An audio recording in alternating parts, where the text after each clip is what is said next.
Hello and welcome inside the state capitol for another episode of Outside the Echo Chamber. I'm your host, Rick Lord, and today we are going to be speaking about the state budget and what we can do with that money. The governor, Jim Justice, just concluded his final State of the State address last week, and as part of that, he once again proposed a relatively flat budget. And we're going to go through all of this and unpack all of the layers, and joining me right off the top is House Finance Chair Vernon Criss. Thank you for joining me, sir. Thank you. We should mention that Minority Chair Larry Rowe was scheduled to join us today, but he had a family issue pop up. So, of course, family first. So Larry will not be here today. But Vernon, we're sure that you can handle your end of it. And I want to begin with that budget. You were in those chambers to hear that speech. Again, a relatively flat budget, about, I believe, $5.63 billion. Right.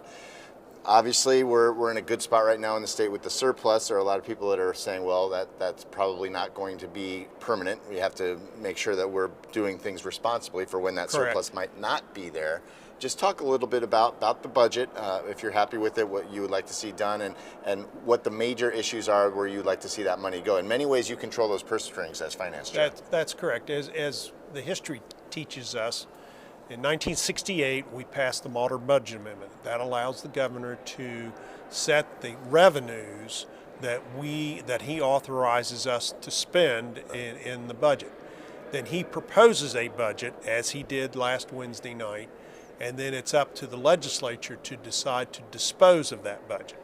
So we are in the process of looking at the budget item itself, and then the next thing would be to look at the supplemental appropriations that he has offered, to discuss those with our crew in the Budget Finance Committee, as Senator Tarr does in the Senate. So we're working a parallel system here of both sides looking at the budget bill, trying to figure out which way we want to go.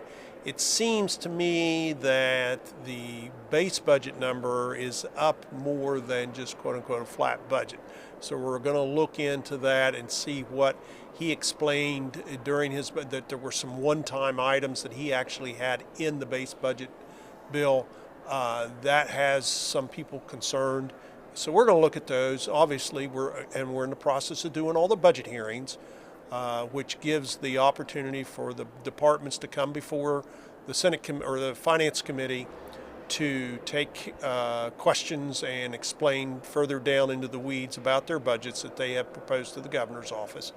And the other thing that happens too is it gives the public the opportunity to listen in to hear what these departments do, because a lot of times people that are in state government or the public doesn't know what we do as far as the services we provide as a state.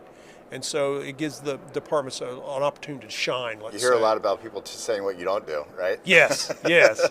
And sometimes it's funny that the departments will kind of step outside of what they have given to the governor to talk about some of their other issues that they would like the legislature to know about as far as their funding is concerned. So some of the points you brought up, we heard from your counterpart across the hallway here, Senator Tarr, who is the chair of the finance over on that side of the building.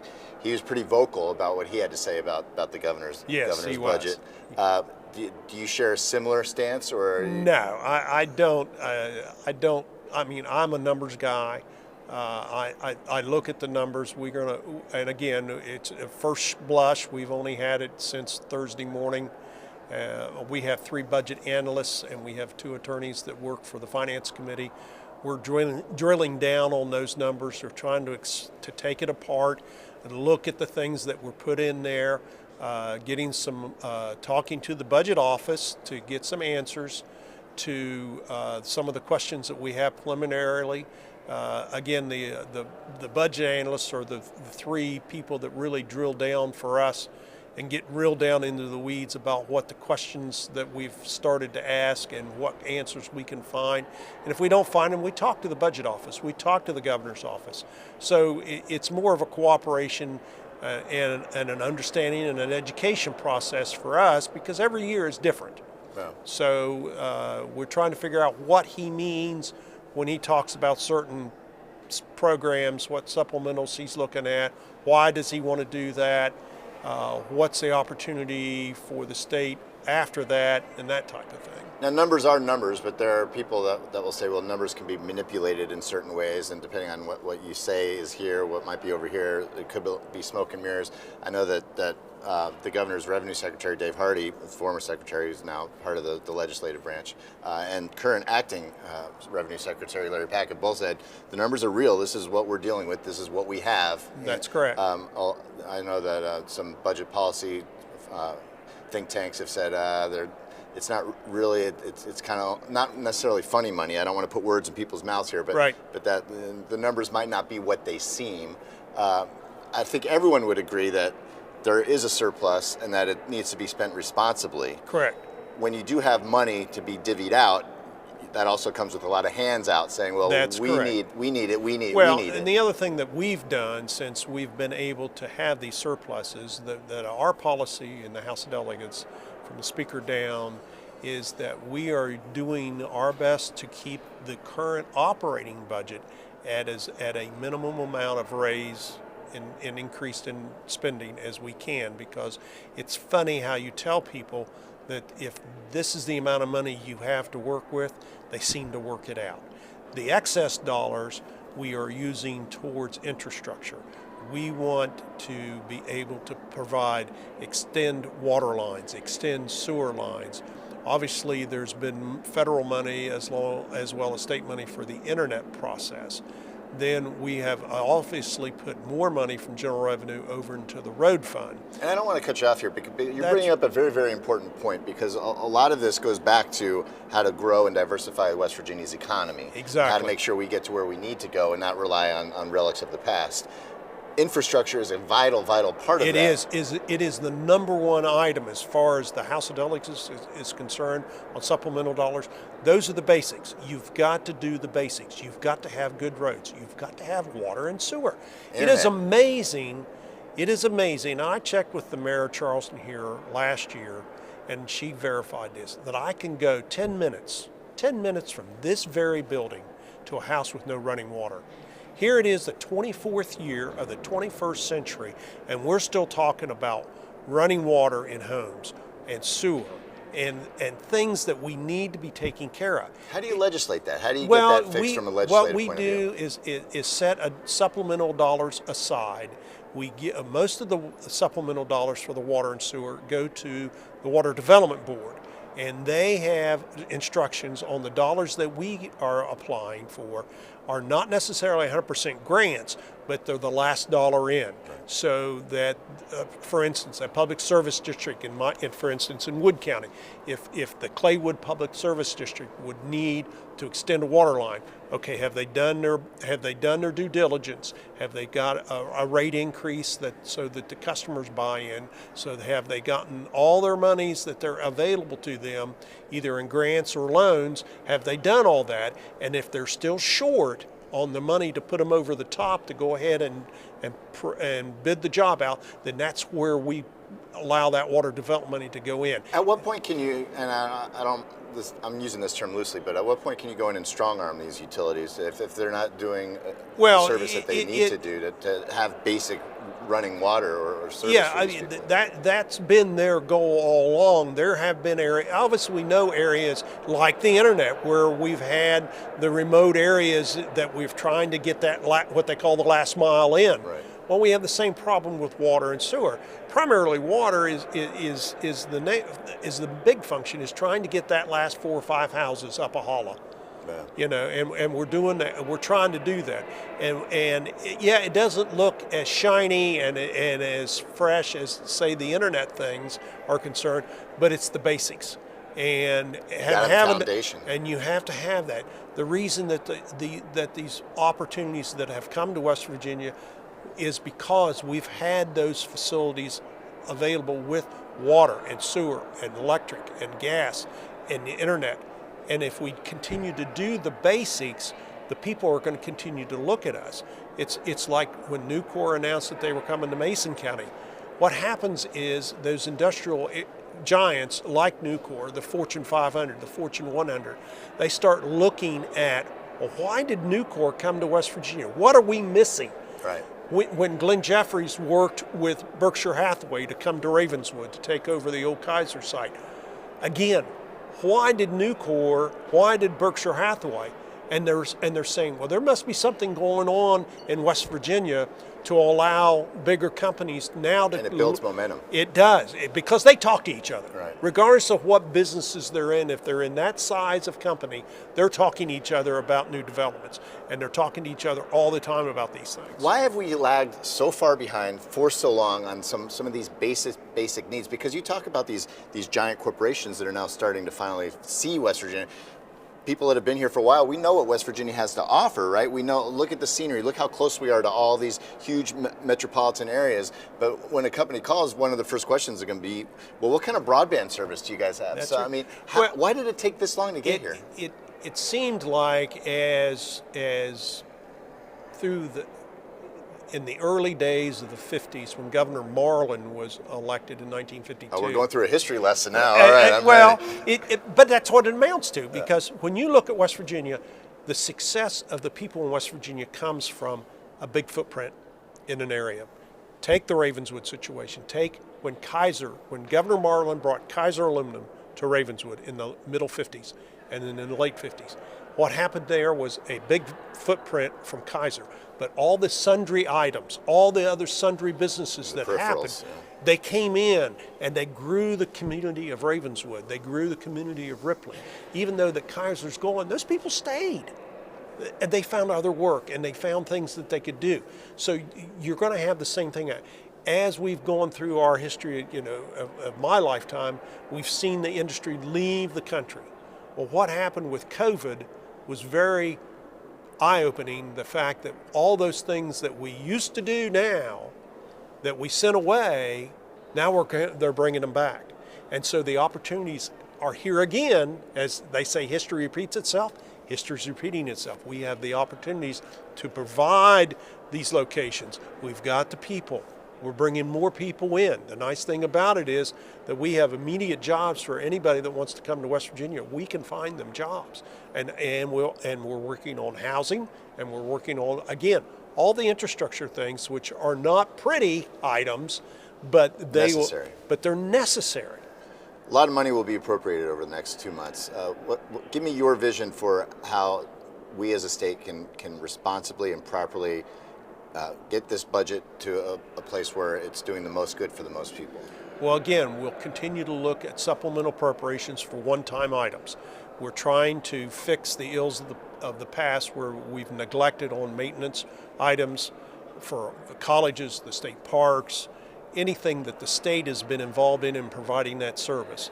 The other thing that I have realized is that every morning when the sun comes up, within 10 minutes of that sun coming up, there is a service that the state of West Virginia has to provide its citizens. And nearly 1.8 million people in this state they recognize that service should be there, and we've got to be able to pay for it. And so we're going to pay for those things. And those services need to be provided to our citizens because they're required, plus that is a need that needs to be filled. And we're going to continue to do that. As we've enjoyed these surpluses, obviously we've cut the personal income tax by over 21%. We're going to continue to make sure that continues because of the trigger system that we've put in that bill. Have you seen that pay dividends? A lot of the debate about that, and a lot of the people who back that say you can cut income tax because what it'll do is it'll expand the pool. It does. It'll bring more people in, and so you'll have more people paying into it. So even if they're paying less each, the overall effect is a raise in revenue. It has. If you look at the revenues through the first 6 months, even though you would think that you had a 21% cut in PIT, personal income tax, our revenues are only down 3%. So that tells you more people are working and more people are paying personal income tax as the rate drops. And so we're looking at the other things that will help that too. So along the way, we're trying to do the prudent thing for the current budget, but also using these other dollars to take care of the ills of the past and try to bring us all forward at the same time. It's like the road system. Once we got a maintenance program in place over the last 5 years, guess what? We've been able to go in and pull the ditches and do the culverts and cut the trees. Not pretty things, but they are necessary things. Once we've done that in certain areas, guess what? We're not there this year because we've cleaned it up. We've gotten the road paved, and we can move on to someplace else with our crews to do the same thing.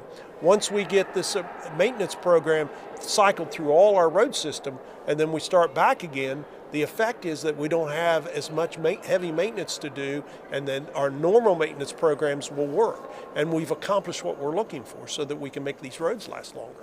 In a couple of minutes, we're going to be speaking with Fred Albert from the AFT. I know you were in the chambers when the governor said that he would back another 5% pay raise for service personnel and teachers across the board.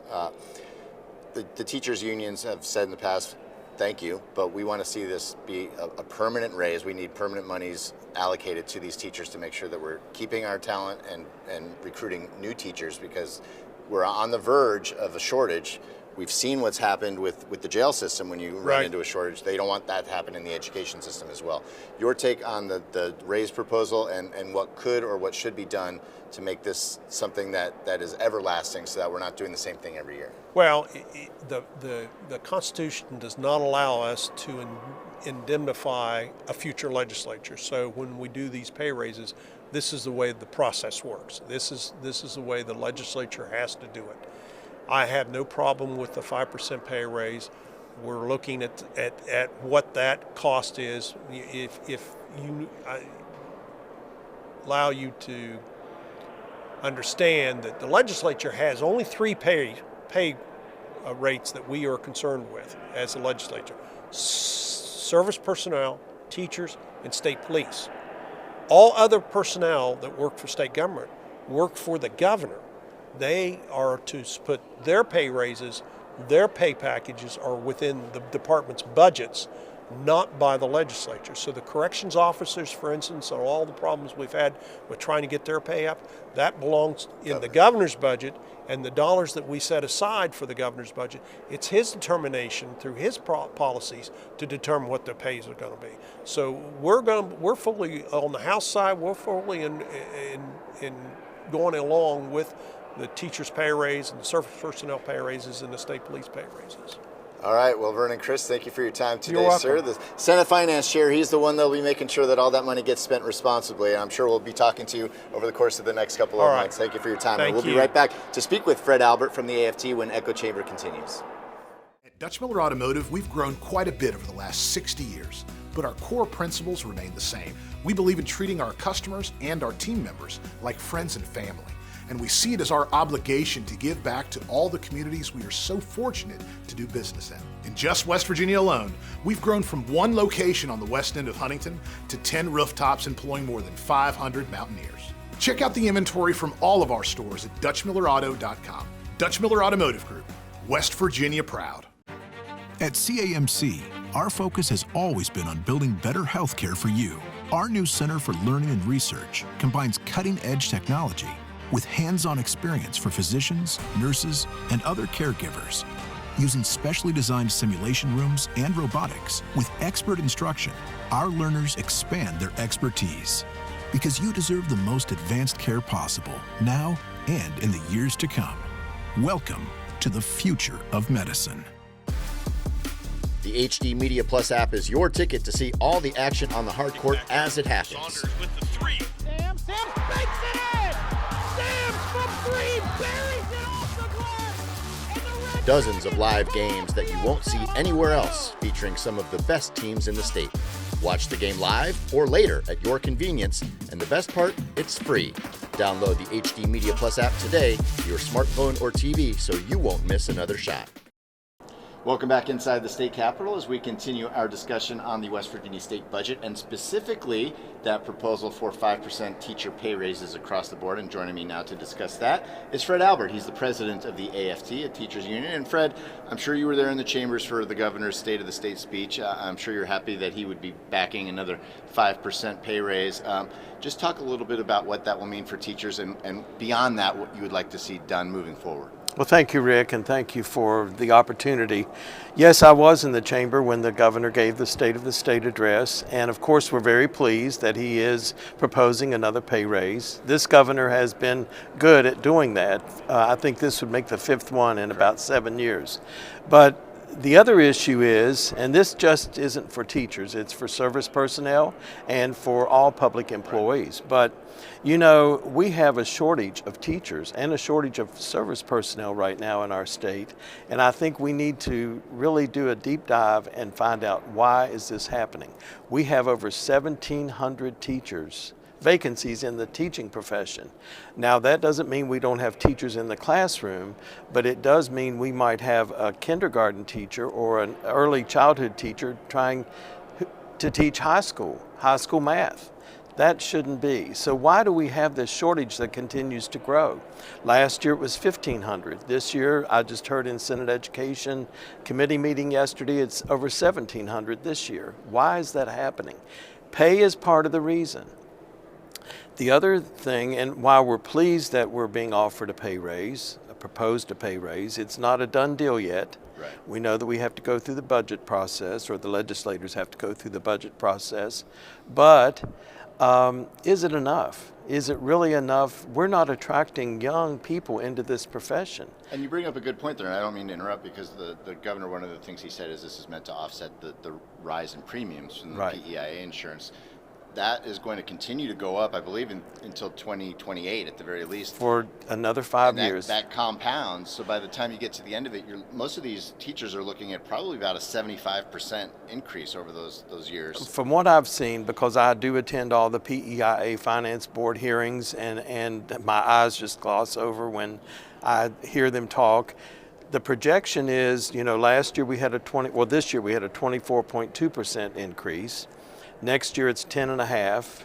The following year is about 10 or more percent each year. And at the end of those 5 years, you're right, about 70-some% perhaps of an increase. Well, when you continue to take money away and put it, you know, for something else, you're not realizing a pay increase. And 5% sounds like a nice increase, but it's 5% of the average salary. So it doesn't mean that someone making maybe $60,000 a year is going to get 5% of $60,000. And 5% in an inflated economy doesn't have quite the bang that it doesn't might really, as well. and especially for our service personnel, because their salaries, you know, the salary of a bus driver or the salary of a classroom aide is not the same.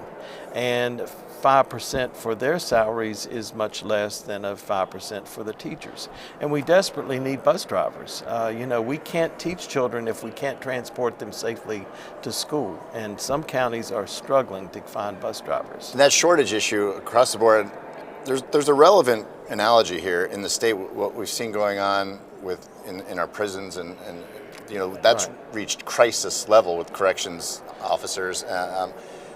Now, I know there are a lot of people saying, well, sometimes it takes to get to this point before you start throwing money at it. I'm sure your take is, well, let's not wait till we get to that point. Well, you know, we've been saying for decades that we were going to be facing a shortage because our teaching population has been aging. And many of those teachers are now retired or no longer with us, and we are not attracting young people into the profession. So how do you do that? How do you do that? I think that I think sometimes we're our own worst enemies. We need to promote our profession. Right. We need to talk about the good things and the successes that we do have, which we don't hear about a lot. But we need to lift this profession up. We need to bring back respect for the profession. But I do think that pay is part of it, because we have teachers who live in the Eastern Panhandle or other parts of the state. They can go across the border. There are border and make counties everywhere in this state. 10, yeah, it's really interesting. And that's tough to compete with. Because, it is very tough to compete with. And a lot of that is out of your hands because you can't control what's going on in Ohio or in Pennsylvania. Exactly. So. But we probably need to look at what they're doing and how are they finding funding. And, you know, and I don't even like to bring this up, but one of the reasons in 2018 that teachers and service personnel walked off the job was PEIA. We have begged for a fix for PEIA, and we don't have that fix yet. It just continues, healthcare continues to skyrocket. And that was one of the huge issues going into last year's session. That was one of the two big elephants in the room, the other being the DHHR crisis. And everyone said at the time, we've got to figure out how to do this without just putting Band-Aids on it. We can't use paper clips anymore. No. Let's get this done right. from what you just told me, I believe you're probably still not happy with what's done, and you believe a lot more needs to get done. We need to find a different funding source or a better funding source. Permanent monies. Permanent monies to fix this. And is it out there? We've just asked to sit at the table with the lawmakers. We had a task force in place after 2018. That's gone away. That task force hasn't really met for quite a while. But why? Why not? Let's sit down and take a hard look at this and see what we can find for a solution. Beyond this, obviously the last 3-4 years have been challenging in many, many, many ways. It has. Especially in the teaching profession with what we went through with the pandemic. Exactly. That threw everything upside down. Yes. You talk to teachers every day. What did we learn from that? Are you pleased with the efforts in West Virginia to responsibly combat what was going on? And is there a way that maybe if this ever, God forbid, happens again, that we can navigate that maybe a little bit better? Well, I think we've learned a lot of lessons. We never had experienced anything like that. And in a weekend's notice, teachers were told, you're going remote Monday. What in the world does that actually mean? Because no one had experience with that. We've had some virtual schools along the way, but most teachers did not know what was really going to be the outcome of remote learning. But aside to that, I think we've learned that our students have suffered severely, emotionally, socially. They have had a learning loss that we're trying to catch up.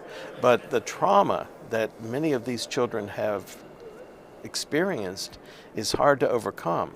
We're hearing every day about situations in early grades, and I'm talking about pre-K through, the early pre-K through third grade, and even in fifth grade, children who are acting out and causing disruptions in the school. And I know Senator Brady, in the chair of Senate Education, is working on a bill to try to do something about student discipline. And we're not saying that students need to be suspended.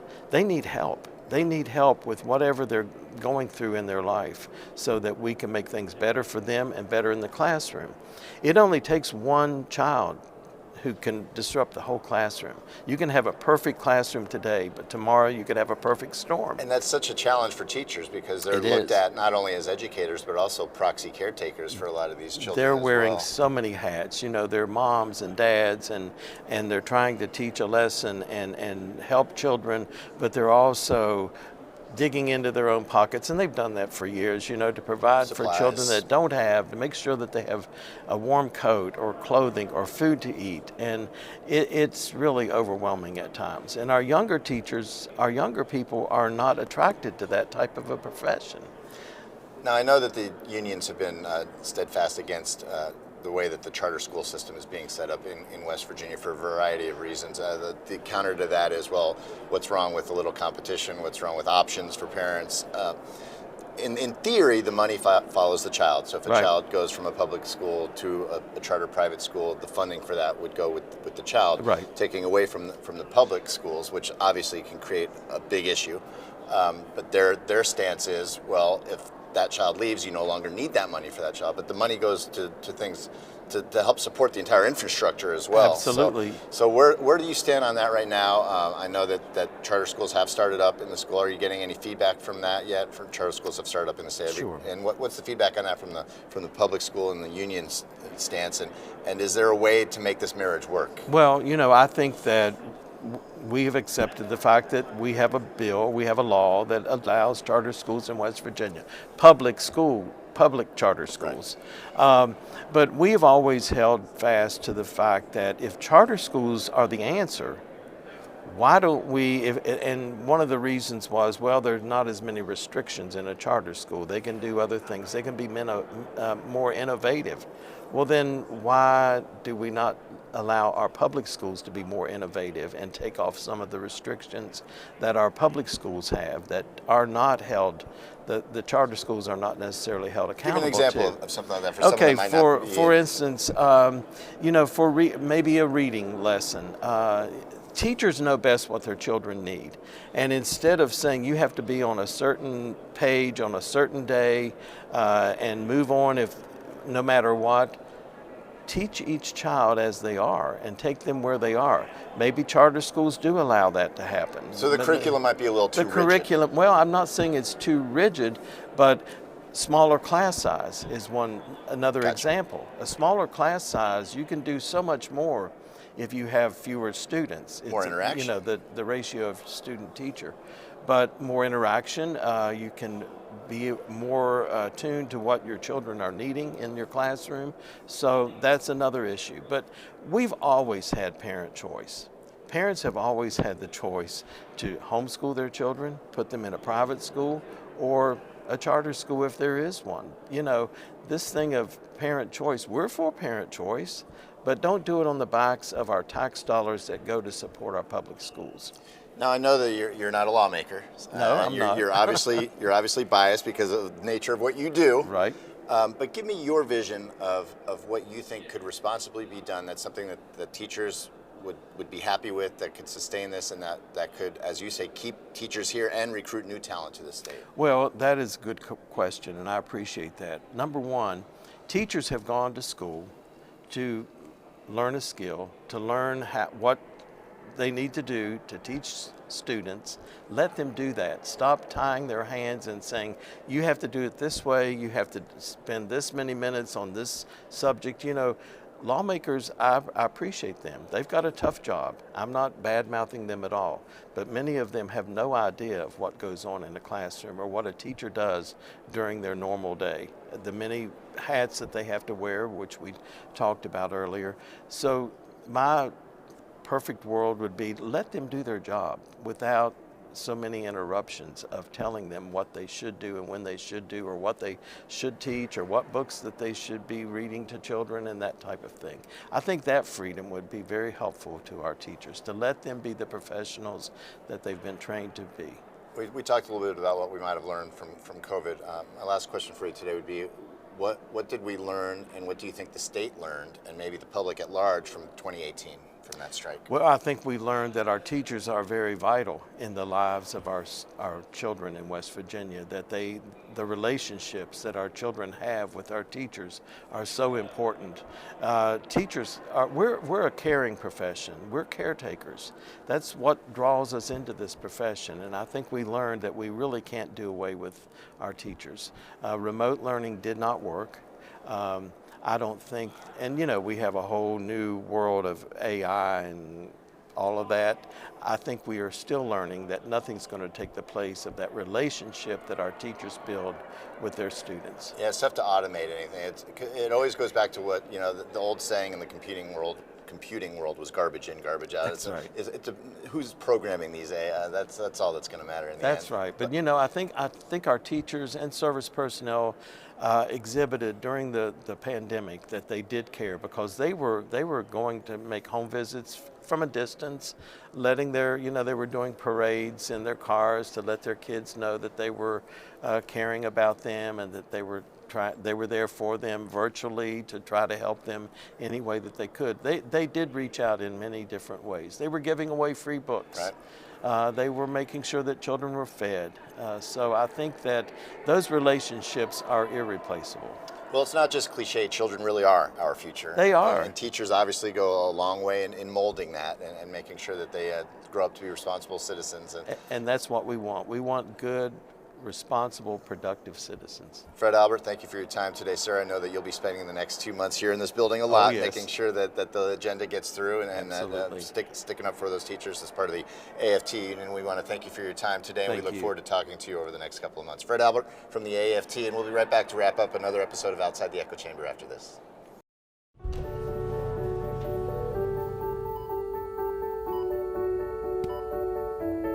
When it comes to surgical care, you want the best hands behind the robot. And those are ours.